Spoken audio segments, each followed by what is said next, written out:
Nous entrons avec l'intervention des États-Unis d'Amérique au Venezuela dans une nouvelle phase dramatique de l'histoire de notre monde, celle où les États-Unis d'Amérique, renouant avec leurs habitudes impériales les plus détestables, interviennent sur leurs voisins et menacent tous les autres. C'est une fois de plus le pétrole qui est la cause réelle de cette intervention.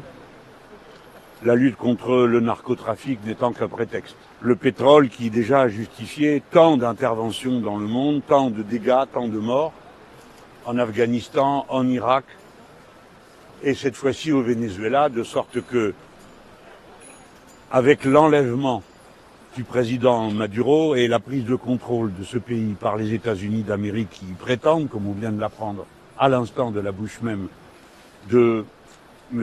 Trump, il est clair que c'est une sorte de mainmise étendue qu'opèrent les États-Unis d'Amérique sur la ressource qui fonde leur puissance. Et rien d'autre. Donc, du pur impérialisme. Il est consternant de voir que, dans un tel contexte, on retrouve la même indifférence au fait qu'il y aurait, dans cette situation, deux poids, deux mesures. Il y aurait des bonnes et des mauvaises invasions. Le Venezuela serait une bonne invasion et celle qui a eu lieu en Ukraine, à juste titre, est une mauvaise, de la même manière que nous considérons, nous, que celle qui a eu lieu à Gaza en est une mauvaise. Non, il n'y a que des mauvaises invasions. Nous ne pouvons définitivement pas accepter, et je le dis avec toute la solennité qu'il faut donner, ce n'est pas une aventure particulière dans un recoin du monde. Le droit international est la seule garantie de paix que nous ayons. Il y a aujourd'hui, à l'heure à laquelle nous parlons, 126 nations qui ont un conflit de frontières avec leurs voisins, c'est-à-dire 75% des nations. 55 sont déjà en état de guerre. Dès lors, il ne faut accepter aucune dérogation. Mais qui est en état de faire respecter de telles règles quand ceux qui sont membres permanents du Conseil de sécurité les violent et interdisent qu'on les applique ici et là? Quelle est la situation? Dans ce contexte, comme il est dommage de voir que la France ne s'exprime pas, que le président de la République française délègue à son piteux ministre des Affaires étrangères des propos confus qui ne désignent ni les responsables ni les coupables, ni disent qu'il faut soutenir.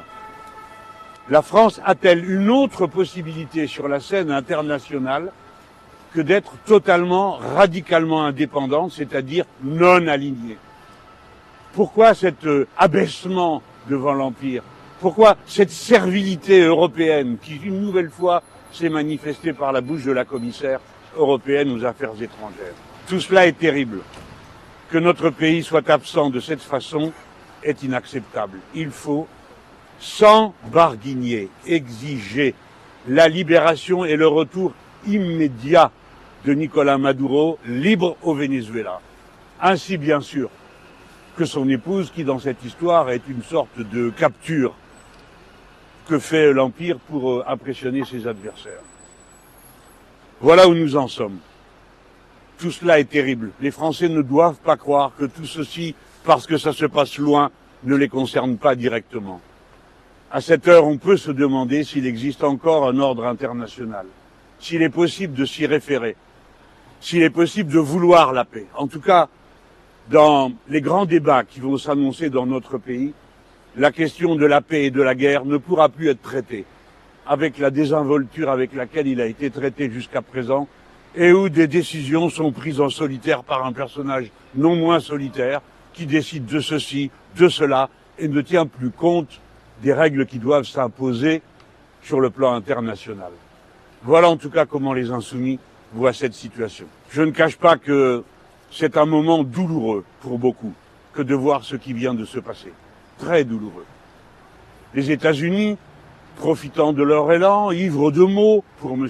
Trump, dorénavant menacent aussi le Mexique, dans un passé récent, à qui il avait volé la moitié de son territoire déjà. Il menace la Colombie, où il a déjà 9 bases militaires. Quoi de plus? Y a-t-il donc un maître sur cette partie du monde? Oui, c'est ce qu'a dit M. Trump. dans ses dernières déclarations sur la nouvelle doctrine de sécurité nationale qu'il a affirmée. Les Amériques sont sa propriété au sud comme au nord, et l'Europe, annexée au prétendu monde occidental, de même. Nous entrons dans un moment de grand danger dès lors que chacun se sent autorisé à n'en faire qu'à sa tête et d'après les moyens dont il dispose. J'adjure mes compatriotes de bien comprendre qu'ils sont concernés et menacés également par les empires. Il n'y a pas un bon empire et un mauvais. Ce qui est mauvais, c'est la domination des uns sur les autres.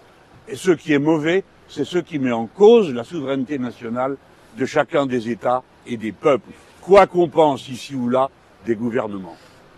La politique se construit sur des réalités, et les réalités, ce sont les nations, et les nations, ce sont leurs peuples. Agresser, c'est toujours agresser un peuple, et on va le voir, hélas, dans les heures qui viennent. J'affirme notre pleine et entière solidarité avec le peuple vénézuélien et avec son gouvernement légal, de même qu'avec tous ceux qui sont aujourd'hui menacés par M. Trump. Le gouvernement du Mexique, nos amis, le gouvernement de la Colombie, nos amis, le gouvernement du Brésil. Et j'invite chaque pays à bien réfléchir, et en tout cas nos dirigeants, aux menaces que M. Trump a déjà fait sur les uns et sur les autres, inclus sur la France. Merci.